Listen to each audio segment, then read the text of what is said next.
जय माता दी दोस्तों, आप सभी का मेरे चैनल भक्ति रस में स्वागत है। नवरात्रि का 7वां दिन बेहद खास होता है। ये दिन माँ दुर्गा का सबसे भयानक और शक्तिशाली रूप है। माँ कालरात्रि की पूजा को समर्पित है।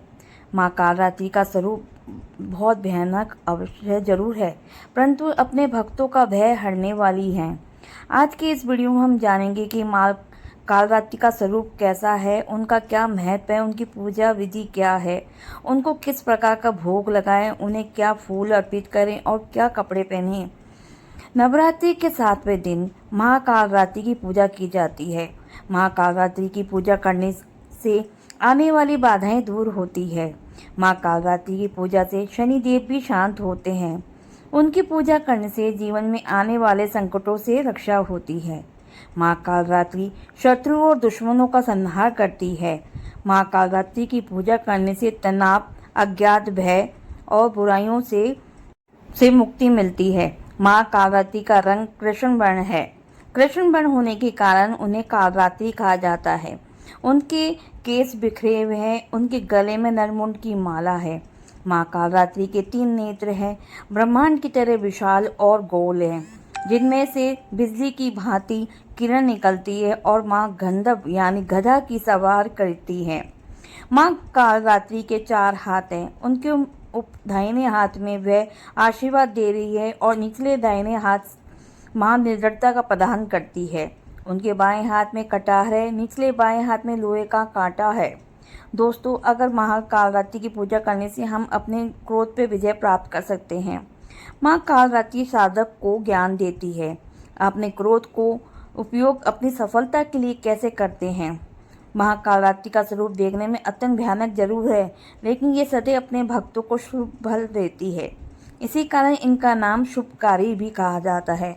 महाकालरात्रि को यंत्र मंत्र और तंत्र की देवी कहा जाता है। दानवों, भूत, प्रेत, पिशाच आदि उनके नाम लेने से ही भाग जाते हैं।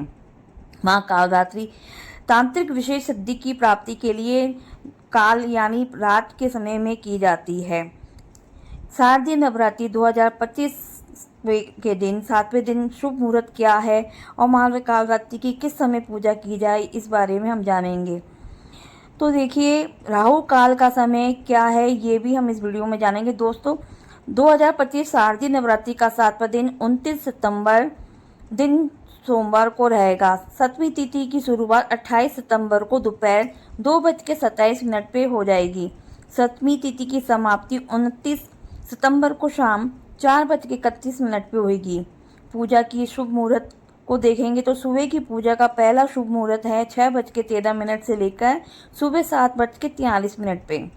सुबह की पूजा का दूसरा शुभ मुहूर्त है सुबह के ही 9:12 से लेकर 10:42 तक रहेगा। शाम की पूजा का शुभ मुहूर्त है 4:40 से लेकर 7:40 तक। इस दिन अभिजित मुहूर्त रहेगा 11:47 से दोपहर के 12:32 पे। इस दिन सूर्योदय का समय रहेगा सुबह 6:13 पे और सूर्यास्त का समय रहेगा 6:09 पे शायद। इस दिन राहु काल का समय भी सुबह 7:43 से शुरू हो जाएगा, सुबह 9:12 तक रहेगा। राहु काल अशुभ समय होता है, इसमें पूजा और अर्चना नहीं की जाती है। माँ कालरात्रि का प्रिय रंग नीला है। इस दिन माँ की पूजा करते समय आपको नीले रंग के वस्त्र पहन के पूजा करनी चाहिए। माँ कालरात्रि का प्रिय फूल रातानी है। इसके अलावा आप कोई भी नीले रंग के पुष्प भी अर्पित कर सकते हैं।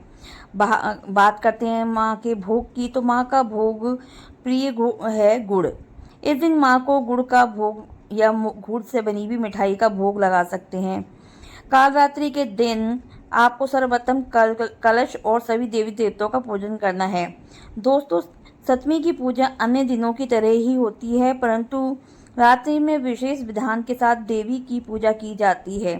सर्वप्रथम आप एक लकड़ी की चौकी पर स्वच्छ वस्त्र बिछाकर माँ कालरात्रि की प्रतिमा स्थापित करें। उन्हें रोली, अक्षत आदि लगाएं। इसी दिन माँ को कृष्ण कमल या कोई भी नीले रंग का फूल अर्पित करेंगे।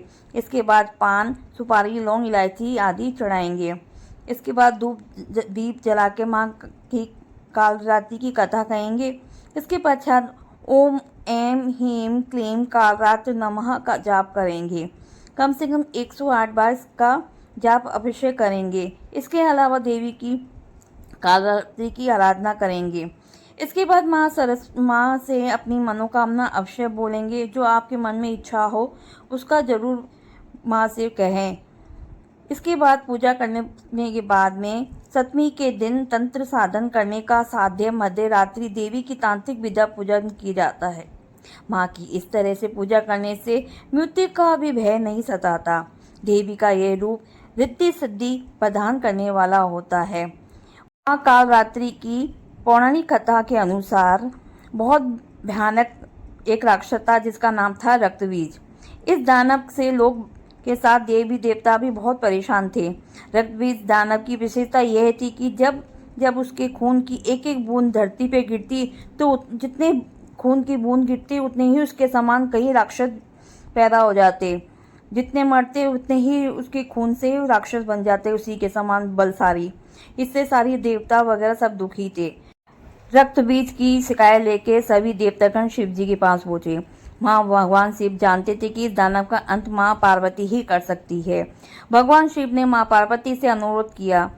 इसके बाद माँ पार्वती ने स्वयं से एक माँ कालरात्रि को उत्पन्न किया। इसके बाद जब माँ दुर्गा ने दैत्य रक्तबीज का अंत किया, उसके शरीर से निकलने वाले रक्त को माँ कालरात्रि ने जमीन पर गिरने से पहले ही अपने मुख में भर लिया।